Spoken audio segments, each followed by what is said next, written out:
मुंबईतल्या भांडूपमध्ये गॅस एजन्सीच्या बाहेर रिकामे सिलेंडरच चोरीला गेल्याचा प्रकार समोर आलाय। गॅसची नोंदणी केल्यानंतर सिलेंडर घेण्यासाठी आलेल्या ग्राहकांचे रिकामे सिलेंडर पळवल्याच्या घटना समोर येत आहेत। 11 ते 12 सिलेंडर्स चोरीला गेलेले आहेत आणि त्यामुळे आता काळ्या बाजारात सिलेंडर विकण्यासाठी चोरांनी ग्राहकांचे सिलेंडर चोरण्याचे प्रकार सुरू केल्याचे समोर आले। मनसेच्या कार्यकर्त्यांनी या एजन्सीच्या संचालकांची भेट घेऊन सिलेंडरचा काळा बाजार करणाऱ्यांना चाप बसवावा, अन्यथा मनसे स्टाईल आंदोलनाचा इशारा दिलाय।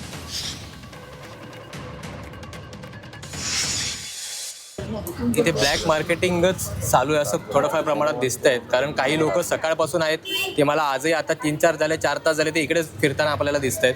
त्यात बऱ्याच जरा लोकांनी सांगितलं की आमचे सिलेंडर देखील चोरीला गेले आहेत, कारण ते सिलेंडर ठेवतात, माणूस किती वेळ तिथे उभा राहणार, लाईन पुढे सरकत नाही, त्यामुळे तो थोडा बाजूला कुठे गेला की त्याचा सिलेंडर चोरीला जातोय।